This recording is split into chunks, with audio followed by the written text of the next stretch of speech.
this video, you and I'll be watching a blind dating TV show, and I will be stopping the video at times and breaking down attraction and dating insights and secrets so that you can utilize it for your own life. Now, if you and I have not met yet, my name is Troy. I'm an author, speaker, and coach, and I want to help you live a beautiful life and find that meaningful relationship or develop a dating lifestyle that you desire. Now, if you have not watched one of these videos with me yet, what I'll be doing is stopping the video at times, breaking down what's actually taking place in real time, and so that we can see what's actually going on. I've watched part of this video just to make sure it's worth us looking at, and it is going to be. And I have some unique insights for you in this video that I haven't talked about yet. Make sure you stick around to the end because there's some powerful insights that you want to make sure you see. We're going to narrow in on how to create tension, like a sexual tension within the relationship. We're also going to talk about how to keep the relationship in a man to woman frame so that you don't fall in the friend zone. So without further ado, let's jump into it. So the way the show breaks down is it looks like they bring a girl out. There's 6 guys that she's going on a blind date with, kind of interviewing them throughout the process.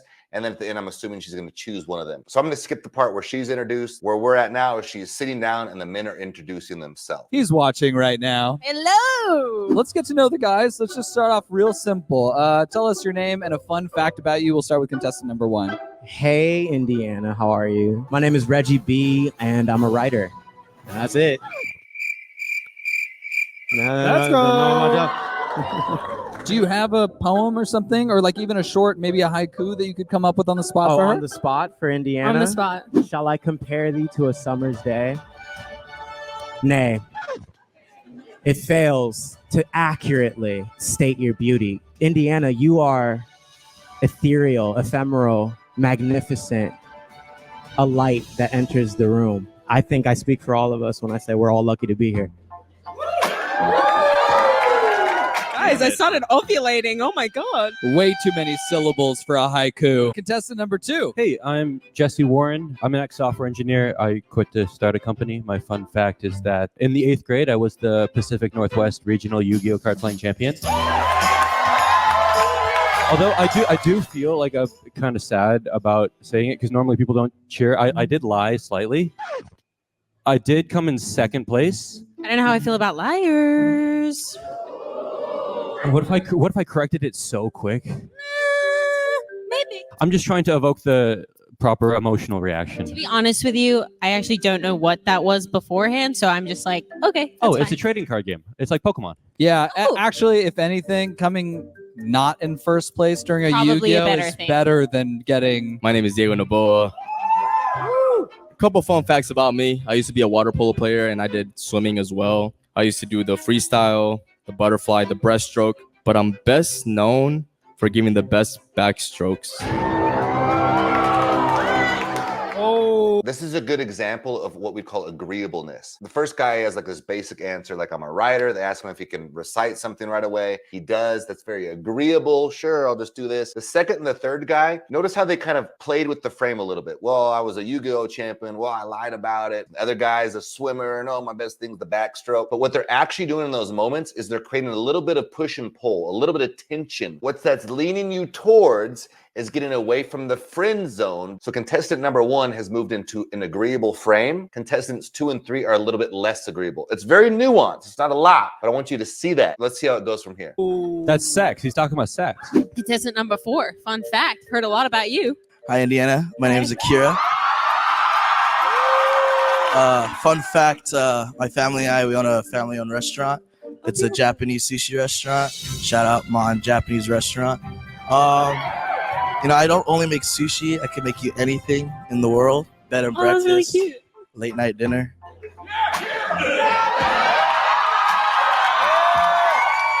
Wait, one of my favorite things in the world is home cooked meals. Like Oh, I I love do it a all the home time. cooked meal date. I love that. And I'm known to make the mean penny alla vodka. That's my favorite thing in the No world. way! Yes, that's my favorite pasta. Oh my God. So we're going to go to contestant number 5. Name and fun fact. Finally, I got to follow up all these great guys. It's crazy. First of all, Indiana, how are you doing tonight? I just want to I'm check doing in. swell. How are you doing? I'm doing lovely. I'm here with you. Oh. So my name is Miles Ward. Pronouns that guy. I'm an actor, content creator, but most importantly, I'm whatever guy you need me to be. That was smooth. Contestant number 6. Hi, my name is Sven Johnson. Let's see, a fun fact about me is I am the exact same height as Osama bin Laden. Can you show us? Can you stand up? That guy sucks, dude. This, I don't that like was it. this guy. Imagine this guy. Nah, gang, you don't fighting gotta, at front you lines. don't gotta show show up. off, bro.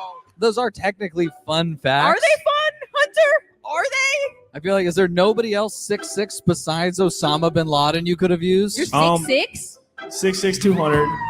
He might have had a few more pounds on me, but The guy is saying, I'll be whatever you want. That sounds cool. Or reading her poetry, that sounds cool. But this is this very agreeable frame. And that's why you always hear like the nice guy finishes last. Overly agreeableness doesn't necessarily create attraction. That can come later on in the relationship. But you always have to be congruent and honest in your frame. You don't just do it because you're appeasing somebody. And when you do that, you show a bit of neediness. It means you don't have a lot of options. If you don't have a lot going on, you'll probably be naturally overly agreeable. It means you're scarce. You're not getting a lot of attraction outside of that. But women intuitively they won't tell you this necessarily, but they actually want a guy who's high value, like a lot of other women are going after. And so when you're less agreeable, it shows that you don't necessarily care. Like, I don't need you. I got other options. And that actually increases attraction. By being overly agreeable, you're actually sending this subcommunication of scarcity. Very powerful fucking point right there. Grab that shit. You want to display that you come from abundance, not scarcity. Later on, at some point, I'll teach you how to actually create abundance. Let's keep rolling. Pretend to pick me up at a bar. I'll be unassuming. What's good, mama? Give me a chance. Give me a chance. You want to know something crazy? Yes, I do. You look like you love musicals. Can you help me out with something? Yes, I'd love to. Summer loving happens so fast. Summer loving, have me a blast. Met a girl crazy for me. Met a boy, cutie can be. Summer days. Yeah, we stopped the song there nowadays. That was really good. What can I say? What can I say? Do you like meerkats? What the fuck? Bless. All right, contestant guys. number one, everybody. It's gonna sound weird, but over romanticism, friend zone. Watch someone who is a little more edgy with her and their approach will actually create more attraction. So we're in a bar. Hey, yeah. Could I get a drink? Oh no, just water. I got to drive later, so I gotta. Oh, what do I drive? Mercedes AMG F1, V6 turbo hybrid. So it's Tough car right now. oh shit. Oh, So fuck. unassuming. Hi. Hi. Hi. Hey, what's your name? My name, Indiana, just like the state. That is crazy. Indiana Jones is like my favorite cinematic series. I have nothing to do with that. But Well, it's fine. Harrison Ford, he's got to start as in a community theater No, in no, no. Wisconsin. And Oh. it doesn't matter. I don't mean to be too forward, but you do meet all of my qualifications. contestant number 3, pick me up at a bar. You're at the bar, right? You're at the bar? Yeah, we're at the bar. Order something. Me? Yeah. Is it on you or? 'Cause Yeah, that's. no, it's on you right now. Oh, it's on me. Yeah. Oh. All right, then I'll just have a vodka Red Bull. Mucho gusto, Diego. ¿Cómo estás? Oh, English. I'm so sorry. How are you? My name is Diego. Hi, Diego. My name's Indiana. Do you mind if I buy you a shot? I wouldn't mind at all. Perfect. Let's get 2 shots, please. But is it Grey Goose or? I'm more of like a Casamigos guy myself. Ugh, fake tequila. Is Ciroc okay?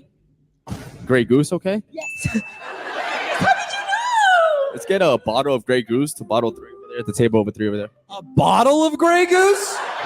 This is actually a good example, like buying drinks. I'm gonna break down something that's very powerful. That what you invest in matters more. As an example, if you go up to this girl that you've just met, you offer to buy a drink for her, you are investing into the conversation. Let's even call it the relationship. You're investing into it. It matters to you. Does it matter to her at all in this moment? Has she invested anything into it? No. So with that being said, it could be best to avoid buying drinks early in the connection. Later on, maybe so. There might be a time for it. After she has invested, what you'll see, or maybe you've even experienced a lot of times when this happens, is you roll up to a girl, you're talking to her, hey, let me buy you a drink. She thanks you for the drink. You talk maybe a couple minutes because she's just trying to be nice and appease you at this point, and then she leaves, and that's the end of it because there's no investment in her part. Again, that's almost coming across as being needy as a guy. If you have abundance, would you just walk up to some girl and go, hey, can I buy you a drink? Maybe, maybe not. But if you did it in the right kind of way, it might work. But if you're coming from a space of neediness and scarcity, like, let me win you over, let me buy you a drink. And notice how these last 2 guys also tried to lead with money. If you lead with money, what a woman will actually see it as is you trying to overqualify yourself. You're trying to show them things so you can be accepted. It means you don't actually like believe who you are at the core of who you are. And that's what a woman, end of the day, is actually gonna want. They're gonna want the guy who just doesn't give a fuck and believes in who he is. That's why they often are attracted to narcissists. I don't want you to be a narcissist, but you're creating almost an energy of like, I believe in me. It's a deeper confidence, a core confidence that you carry. You fucking made of that money? feels problematic. Hey, it's on David Alvarez. Just take care of it tonight, David. Thank you. What the? So you're a plant mom, I heard. Yes, you heard correct. Well, it's amazing you're a plant mom because that means you'll be perfect to nurture my seed. All right, and I think that's So number 4, pick me up from a bar.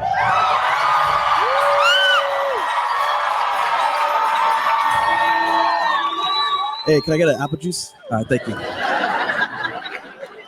Oh, hey. Hi. Ade. Hey, you look like you like to dance. Yeah, What's your name? Indiana. My name is Akira, A-K-R-A. But sometimes people call me Shakira because my hips do not...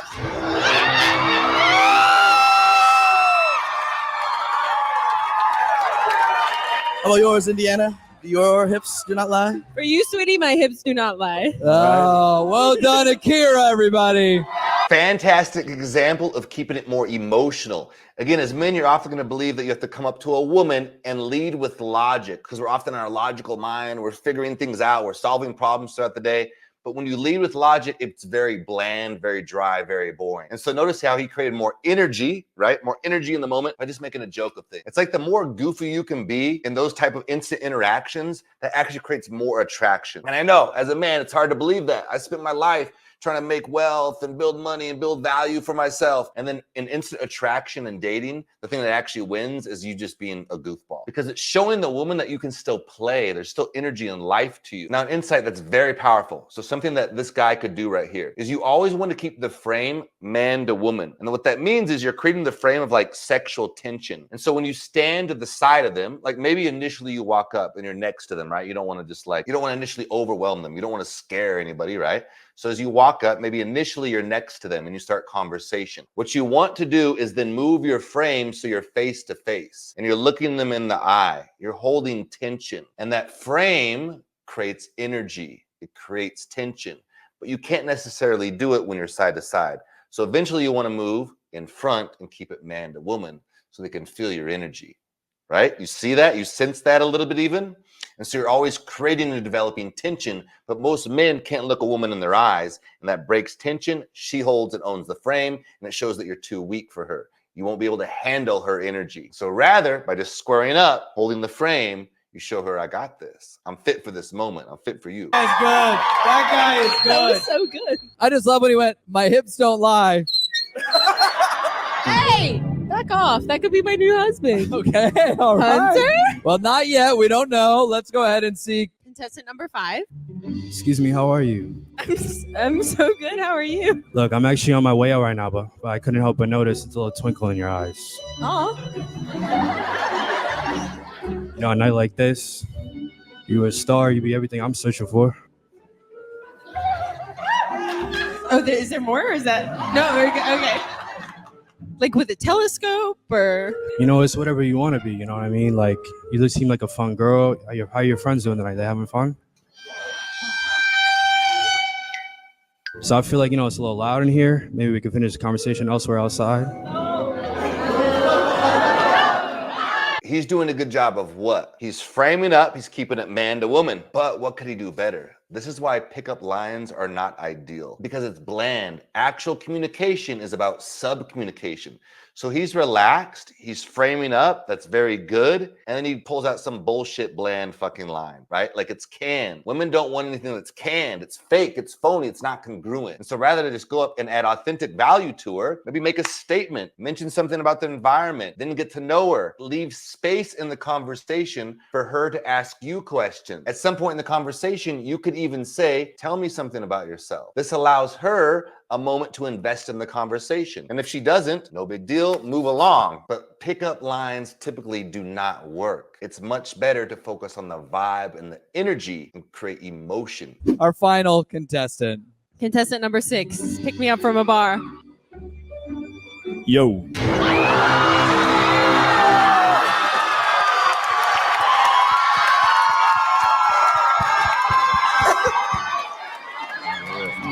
thing about me is I'm a gentleman like that. I ain't afraid to go down under, if you know what I mean. Well done. Give it up for contestant number 6.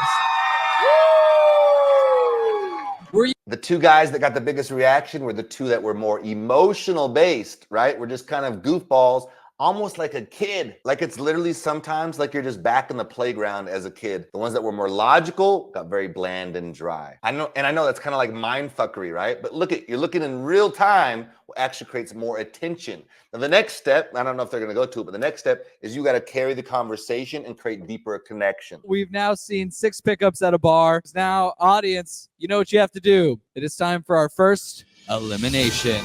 I'm here with Bianca. Bianca. Which one of these pickup lines would never work on you ever? Okay, I'm sorry, but number 2 and number 3, never. Mostly because I love number 4. He won me over. There it is. So it's not really you guys. So it's not that bad, guys. So I heard it's true you like boxing. I love boxing. What about boxing do you love so much? I have a lot of pent-up childhood trauma that I like to get out on the bag. I'm a child of divorce. Anyone else? The biggest applause tonight. My dad, I don't know where he is. But you're into boxing, so I think this is a good opportunity for our guys to introduce themselves in a boxing way. So we're going to start with contestant number 2 this time. Introduce yourself as if you were Bruce Buffer. Coming in. I think that's how he starts it, right? Oh, yeah. Coming in at 6 feet tall, kind of. He's 7% body fat. If he took his shirt off, you would fucking lose it. But due to his Asian descent, he looks normal sized in the jacket. He's half Chinese, half regular. It's Jesse, the doggy style dragon. Whoa.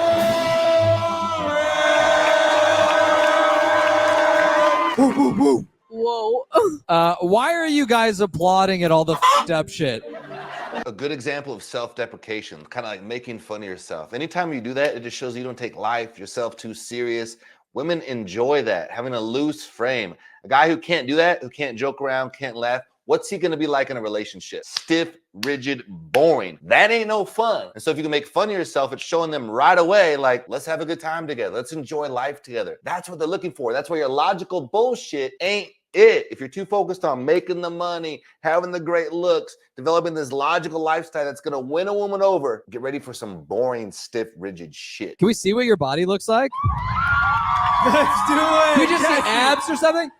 Not everything. I just maybe want to see your abs and your penis. Whatever you want. Like whatever.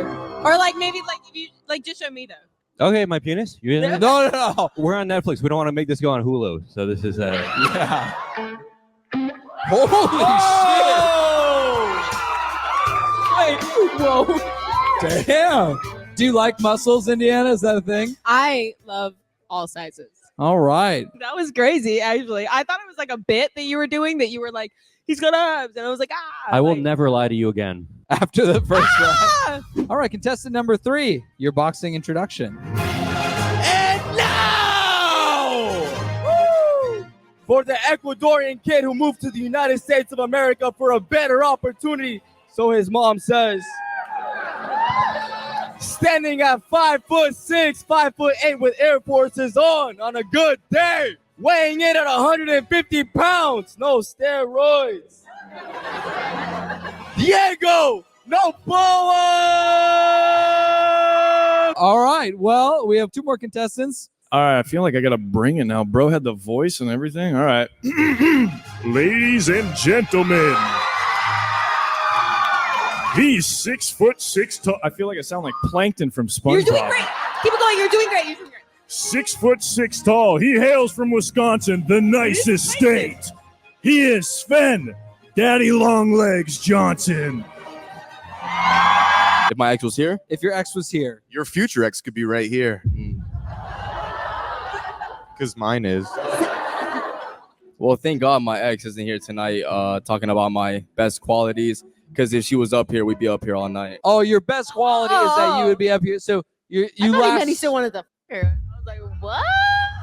If my ex was up here tonight, she would say I'm sorry, that I'm loving, caring, hardworking, and most importantly, she always come first. All right. Aw, that was sweet. Loving, caring. Is that your ex right there? I'm so sorry. No. You're good. Because why are we worrying about the past when I'm the future? Exactly. I think if my ex was here, the best quality that she'll say that I was too good for her. I think the worst quality was I got her too big because I made so much food. More to hold on to. You know what I mean? Yeah, that's Throw right. some hands on some thighs. That's a good afternoon. Oh yeah, 3 C's, thick. 3 C's thick. Thick. God,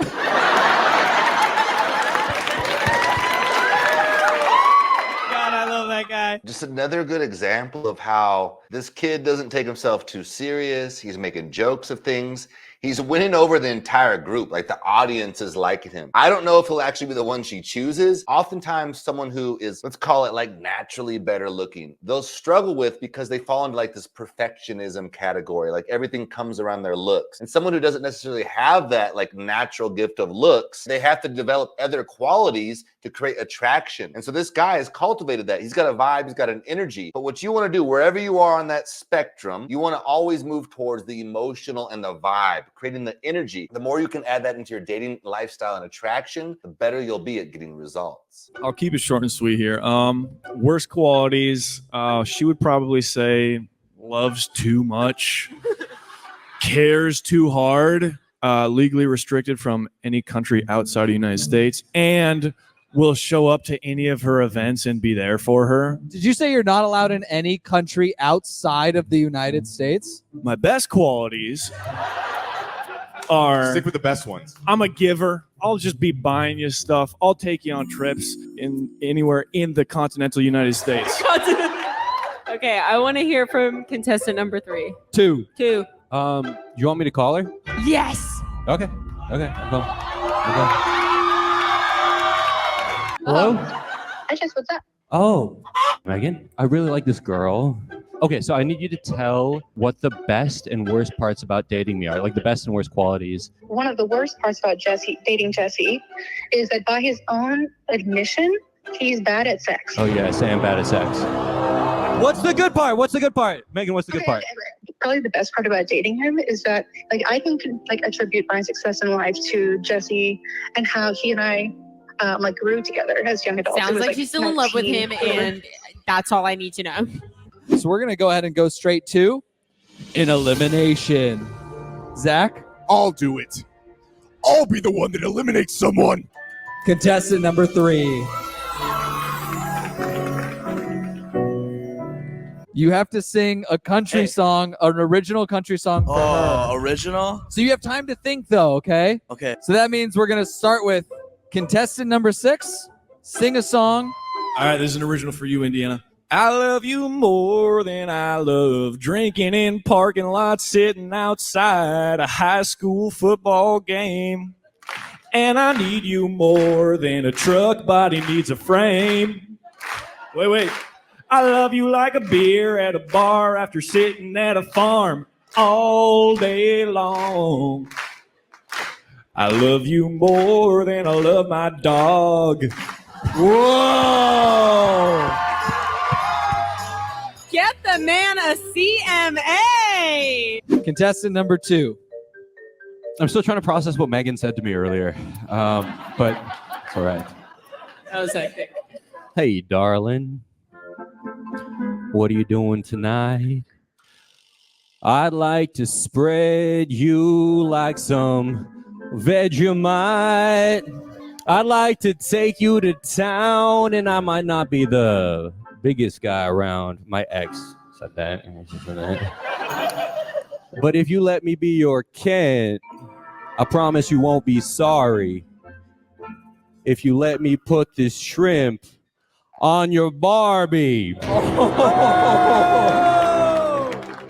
Like, I hated it and I loved it. So imagine how tough this is going to be for Akira, who has to come So I think this guy can test at number 2. Great guy. He seems like he's put a lot of effort into building himself up as a person. I don't know what he does for a living, but it looks like he's created some success for himself. So he's probably had to spend a lot of time in his logical mind. Like he has good swag. He's got a good look to him. He seems kind of relaxed, kind of loose, but you can tell he's really fighting the balance of logical versus emotional. And the other 2 contestants, it's much easier for them to fall into emotion. As you develop your career, as you're developing a lifestyle, but remember to play along the way. That's why it's important to laugh with your friends, to still go out. Even when you're in relationship, don't just give up all of those things. When you're in relationship, still go out, still make connections, hang around people who make you laugh, go to comedy shows, watch comedy movies, do things that naturally pull you towards that emotional side. Because remember, the emotional center of the brain is what was developed first. And that is the natural sub-communication that's always coming through. Because a woman is here to remind you to play, to experience, that life is about the journey, not just the destination. And men, we can get way too focused on the destination alone. Akira, are you ready? Yes. Stand up at the center of the stage, bud. You got this, Akira. Me, me, me, me. Me, me, me, me, me. Indiana, you're my cowgirl. I'm gonna ride you loud.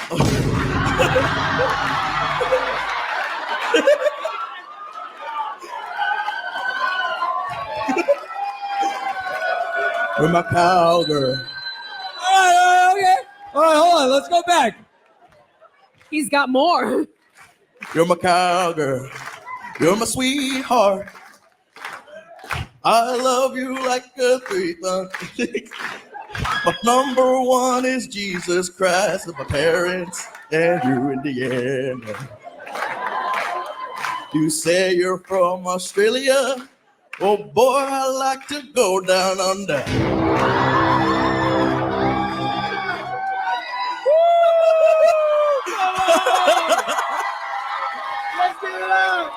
Fortunately, we really are running out of time, so we have to make our final 2 eliminations. All right, we're gonna start over here. I think this is gonna be tough, okay? So I'm gonna go over everyone a couple times, make sure I got it locked in. And this is for Indiana, for her, for the rest of her life.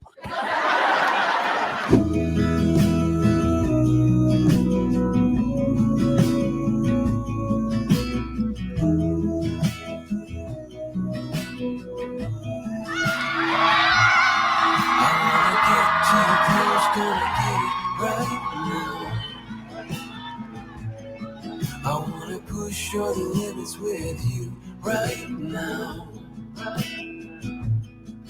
So what's your feelings? The city's screaming, we're not coming home tonight.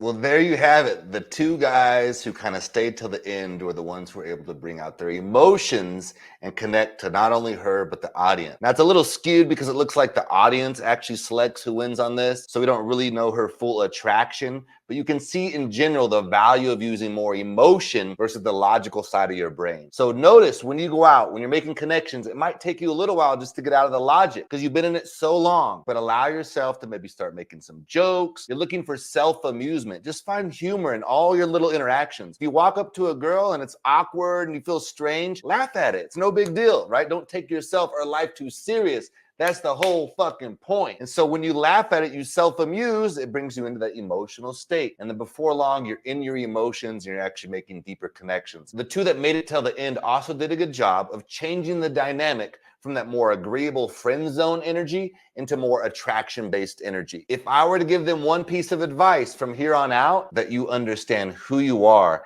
and that creates trust. And a woman, if she's gonna follow your lead, what does she have to do? She has to trust you. And so if you're being overly agreeable, it actually sends a sub-communication that I don't know if I can trust you. So drop the stick, drop the agreeableness, and just be congruent and honest to who you are. And that deepens trust, and you have much better attraction connection with your date. I hope you enjoyed. Make sure you like, share, subscribe, and until next time, peace.